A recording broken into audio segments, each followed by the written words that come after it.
nomor keduanya. Kemudian ada button hitung, yang mana dia akan menghitung dengan memanggil function dari hitung dan reset. Once itu udah, sebenarnya nanti kita tinggal bikin kondisionalnya, resultnya akan seperti apa. Kalau misalkan di depannya aku menginitiate kalau depannya tulisannya P, ya ini pembagian dengan 0 tidak diperbolehkan, dia akan muncul error, termasuk kalau misalkan ada error. Terus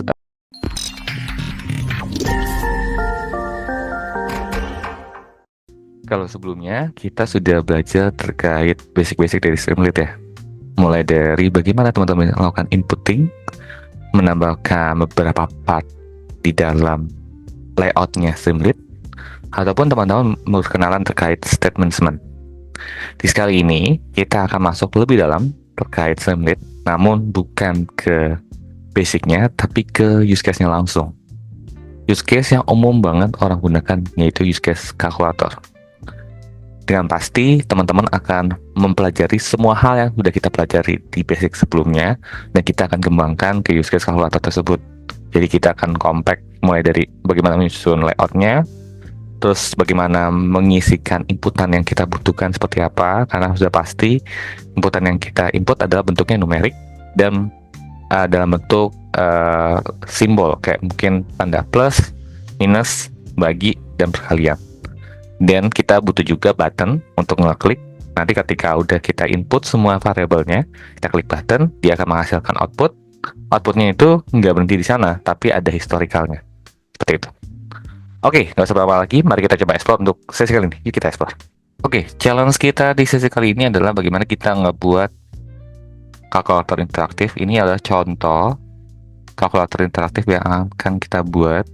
Jadi teman-teman boleh melakukan kreasi dalam pembentukan layoutnya, cuman aku kasih gambaran apa yang akan kita buat terlebih dahulu. Yang pasti kita ada headernya kan, terus ada beberapa informasi yang mau kita sampaikan, bagaimana penggunaannya gitu ya. Ada input data dulu, angkanya, terus pilih operationnya, terus habis itu tampilkan hasilnya secara real time. Dan validasi inputannya nggak boleh kosong, atau pembaginya bukan 0 gitu ya. Terus ada riwayat perhitungan. Jadi ketika kita input ya dari sisi angka pertama, operasi, dan angka kedua, terus kemudian klik hitung, nanti dia itu akan masuk ke outputnya di sini. Situ ya ada outputnya, terus nanti ada riwayatnya di sini. Jadi itu sesuai challenge-nya kita. Akan menampilkan result dan history minimal 10 item. Jadi kalau udah 10 item, dia akan nge-delete yang paling terakhir. Misalkan ada 11 yang pertama gitu ya, akan di-delete. Karena yang pertama kan pasti yang lama-lama gitu ya. Nanti yang baru yang ke-11 itu akan naik ke atas. Seterusnya seperti itu. Kita juga akan mengutilize state management. Jadi teman-teman akan mengutilize kembali apa yang sudah kita pelajari, karena kalau misalkan kaitan sama historical ya kita harus pakai ini gitu.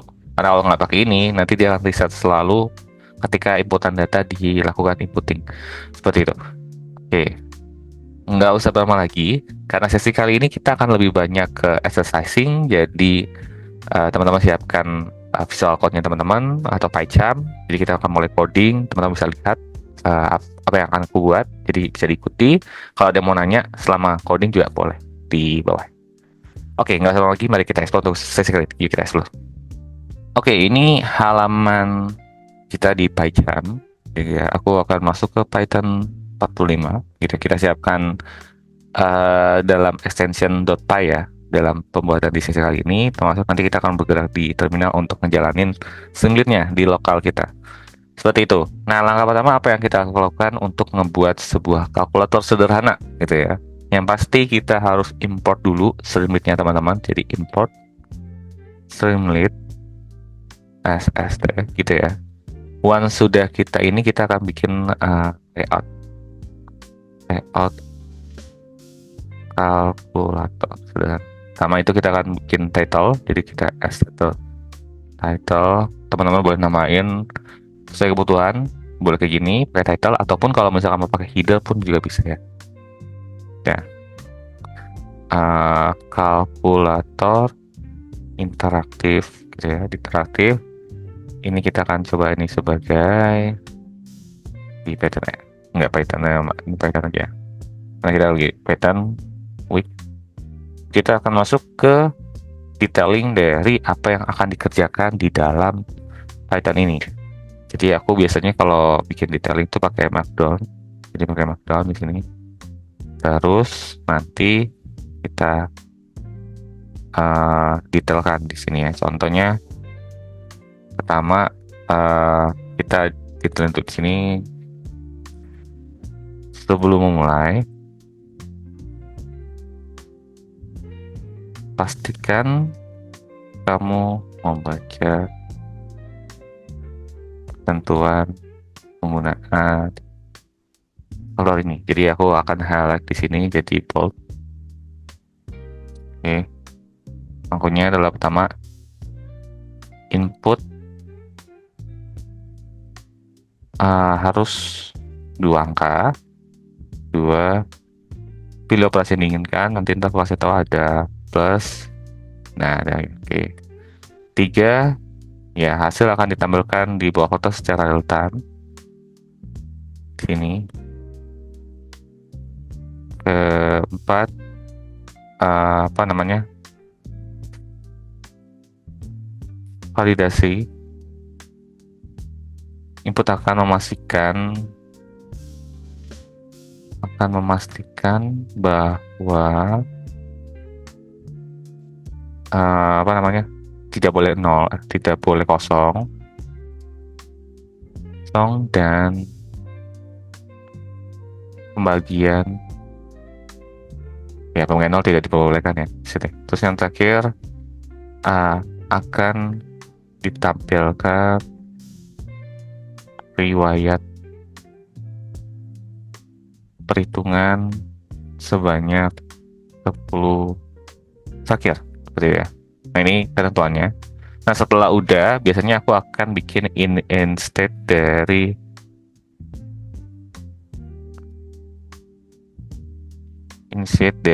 variable yang akan disimpan. Jadi ada historical perhitungannya sama result yang dikembangkan.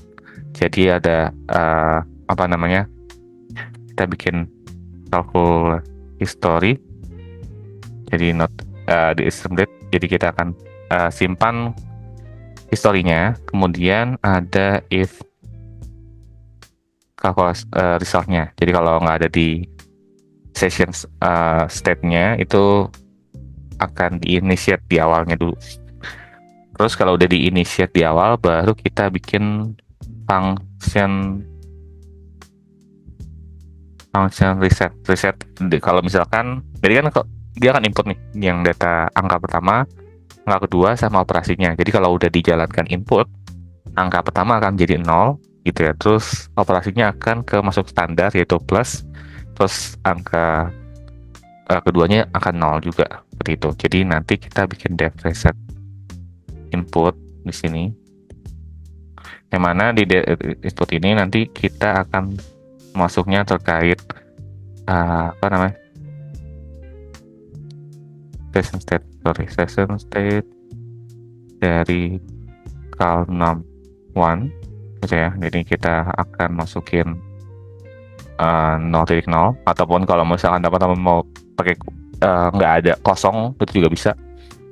Terus 62 juga, dan cal operation. Oke, operationnya di sini. Nah, udah sini baru masuk kita ke operasi perhitungan yang akan kita kembangkan, gitu ya. Nah, kemudian kita akan masuk ke operasi perhitungan. Perhitungannya kita pakai function juga, jadi pakai def hitung dan reset. Jadi kita akan coba masuk di sini. Cuman nanti aku pakai try buat jalaninnya. Kemudian jadi kita pertama initiate si 61-nya kan. 61-nya aku pakai station state lagi ya, station state, tapi yang kalau nomor 1, terus 62-nya kita sama yang ini, terus operationnya pakai cal operation, seperti itu. Nanti ini akan masuk ke pakai if operationnya. Jadi kalau misalkan plus, dia akan jumlahin 61 sama 62, tapi kalau yang lain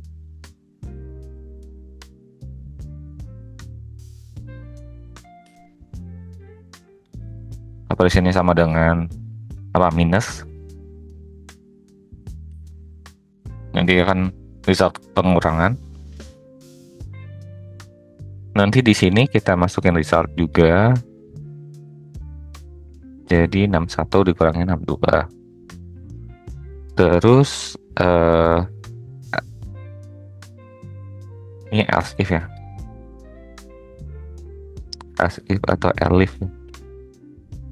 Terus elif operation kalau perkalian ini, terus ininya juga kalau pembagian dicek dulu nomor 2-nya 0 atau bukan. Kalau 0 dia akan muncul state error, kalau nggak 0 dia jalan. Nah, biar rapi kita kasih else di sini supaya agak rapi codingannya. Nah, di sini kita bisa kasih initiate initiate bahwa pembagian tidak boleh 0 isiannya gitu ya. Nanti returnnya selesai. Nah, once sudah baru kita masuk ke lanjutannya. Lanjutannya kita kembangkan dari perhitungan yang hasilnya seperti apa. Jadi nanti kita calculate text-nya itu yang berisikan dari numeric 1 dengan operationnya seperti apa. Jadi kita bisa masukin di sini seperti itu. Nanti dari ini kita masukin ke session state yang result yang di atas ini yang kita simpan. Jadi tinggal disimpan di sini. Jadi kalau resultnya itu diisi dengan isiannya adalah resultnya gitu ya. Jadi resultnya itu bisa kayak gitu, ataupun teman-teman juga bisa bikin lebih konteksnya lebih banyak lagi juga silahkan disesuaikan. Nah, kalau udah baru kita masuk ke simpan riwayat perhitungannya. Nah, simpan riwayat perhitungan kita pakai statement untuk menyimpan di dalam calculation history-nya seperti itu. Nah, caranya gimana? Yang pasti kita harus initiate dulu, jadi menyimpan si ininya calculation text-nya di dalam history-nya seperti apa. Nanti kalau udah baru kita hitung. Jadi kalau misalkan nah ya, kalau session state-nya lebih dari 10 berarti dia akan menghilangkan satu yang pertama seperti itu. Jadi dia akan nge-pop remove. Jadi dia akan hitung jumlah session state-nya ada berapa. Kalau 10, lebih dari 10 ya, lebih dari 10 dia akan nge-delete. Kalau enggak ya di jalan. Kemudian kita mungkin setelah try kita tambahin accept kalau ada error. Jadi kalau ada error kita ngasih tahu ada errornya apa.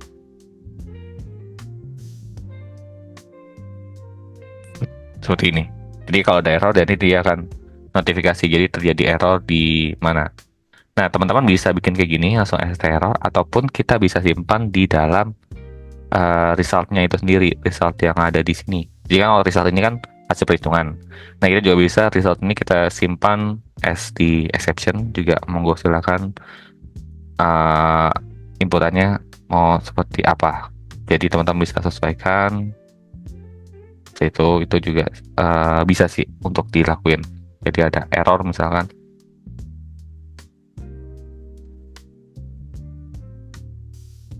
Nah, kayak gini juga bisa. Jadi ada dia mengindicate bahwa resultnya kita akan muncul error, tapi disimpan di dalam bentuk history.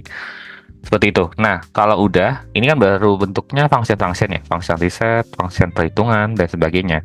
Ini belum kita mengatur tata letak layout dari yang mau kita kembangkan. Makanya kalau misalkan aku jalankan di sini, simulate Python 45.py sini. Oke, kita coba buka di browser biar kelihatan hasilnya.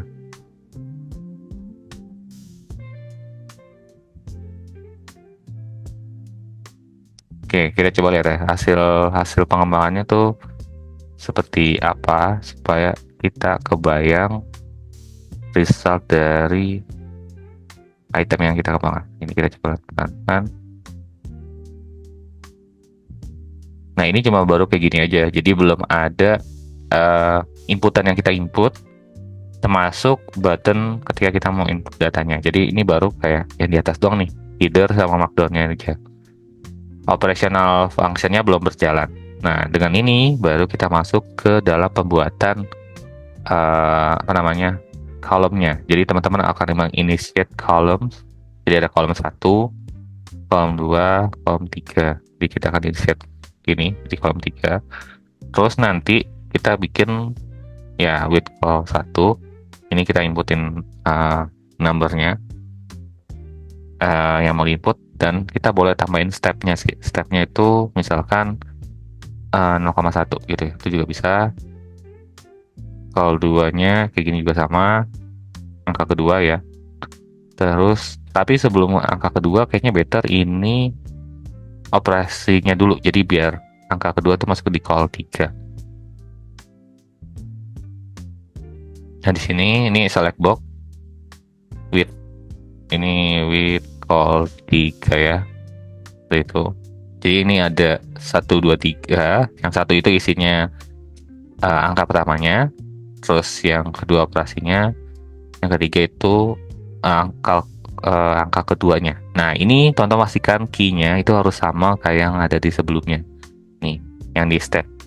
Jadi state kan ini kita initiate kalau namanya satunya 0,0, 62-nya 0,0, kalau operasinya plus. Seperti itu. Karena ini nanti akan dipakai juga buat di sini perhitungan. Jadi itu harus align ya antara penulisannya. Gitu. Nanti kita coba refresh di sini, baru nanti muncul seperti ini. Jadi ada angka pertama, operasi, dan angka kedua. Stepnya gunanya buat apa? Stepnya biar ketika kita kasih plus, dia selalu kelipatan 0,1. Jadi langsung kayak gini. Nah, operasinya itu startingnya di plus kan, berarti nanti dia akan plus. Nanti teman-teman bisa pilih juga kan. Dan begitu pun di angka kedua. Nah, kalau udah, kita baru bikin buttonnya. Buttonnya kita panggil tombol hitung ya. Tombol hitungnya itu kita bikin hashtag button, yang mana tulisannya adalah hitung. Terus nanti yang diklik itu key-nya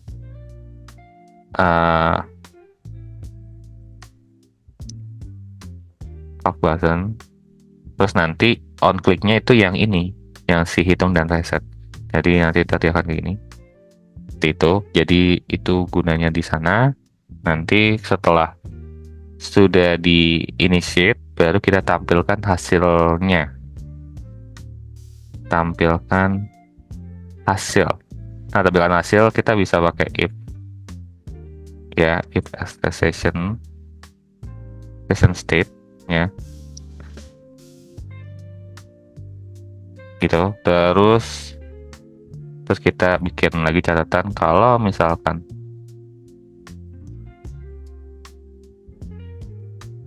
action state result, ini kita mau resultnya itu kalau misalkan start. Jadi kalau ada yang kan ada ini nih, belum lagi tidak boleh 0. Nah, kita mau kasih catatan.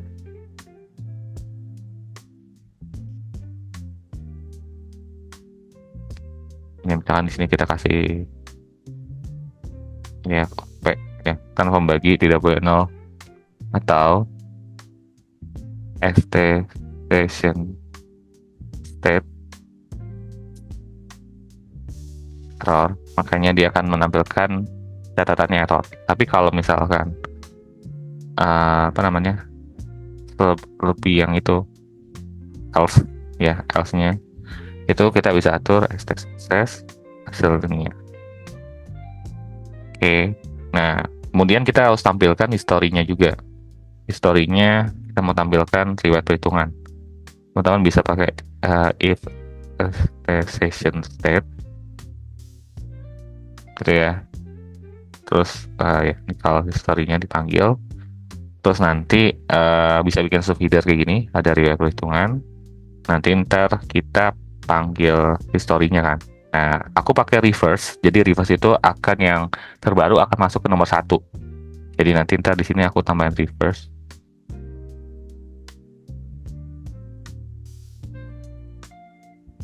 reverse dari state calculation-nya. Seperti itu. Jadi nanti dia akan menampilkan informasinya. Nah, sekarang kita coba dulu jalanin dari run. Nanti ada tombol button kan di sini. Contoh kita hitung. Oke, kita coba cek dulu ya. Di sini kan kita bacanya session state dari calculate result-nya. Jadi bisa jadi, oh ya di sininya. Di sini harusnya kita simpan dulu as calculate result-nya supaya ini bisa dibaca. Berarti di sini kita session state. Nah, kayak gitu. Jadi kita bikin di sini supaya ini bisa nyimpan. Kita coba rerun lagi ya. Kan di sini. Oke, kita masukin angkanya.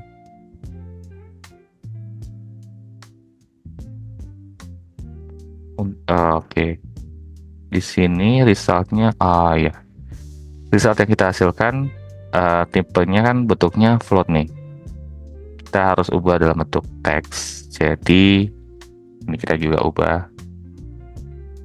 Oke, jadi hasil ya, oke. Karena start with itu kan buat tipe data stringnya. Nah, ini jadi nggak jalan. Terus sedangkan kita nyimpen session state-nya dalam bentuk float, jadi akan error. Oke, kita coba trial lagi sekali lagi. Ini kita masukkan. Nah, udah kan hasilnya. Jadi dia akan nyimpan, terus ada hasil di sini. Nah, ini hasil dan hasil berarti kita bisa delete sih yang di sini ya, biar nggak muncul dua kali. Jadi teman-teman bisa ngedelete-nya, langsung panggil aja si nah ini aja. Nah, kayak gini juga cukup. Jadi nggak harus ada hasil dan hasil, karena hasilnya udah kita panggilkan di sini. Ini kita rerun. Coba kita ganti di sini. Tuh, ya dia akan nyimpan di sininya datanya. Oke. Pertanyaannya adalah dimanakah kita memanggil reset inputnya? Karena kalau misalnya teman perhatikan reset inputnya belum kita masukin di dalam function ini. Nah, caranya kita bisa masukkan di dalam apa namanya, function hitung dan reset. Jadi resetnya kita masukin di sini. Kan kita udah nge-delete tuh di datanya, terus kita tinggal tambahin reset inputnya. Ya, jadi kita tinggal reset input. Nah, udah. Oke, kita udah dapat yang terbaru. Oke, kita masukin ya. Nah, ini kita masukin 0,5 misalkan ditambah. Nah, ini ada di menambahkan apa itemnya, dan dia ubah jadi 0. Terus ada lagi, terus coba lagi yang lain. Jadi kayak gitu ya, udah bisa nyimpen dan seterusnya. Jadi teman-teman bisa trial. Jadi kalau misalkan kita mau hitung 5 ditambah 4, nah langsung 9. Atau misalkan 10 dikali, kita mau ganti perkalian 5, jadi kayak gini. Ataupun kalau misalkan lain pembagian, bagiannya 5 dibagi 0, coba ya. Nah, di sini langsung muncul nih, pembagian dengan 0 tidak diperbolehkan. Notifikasinya langsung muncul. Seperti itu. Gimana? Cukup mudah bukan teman-teman bisa membuat kalkulator interaktif?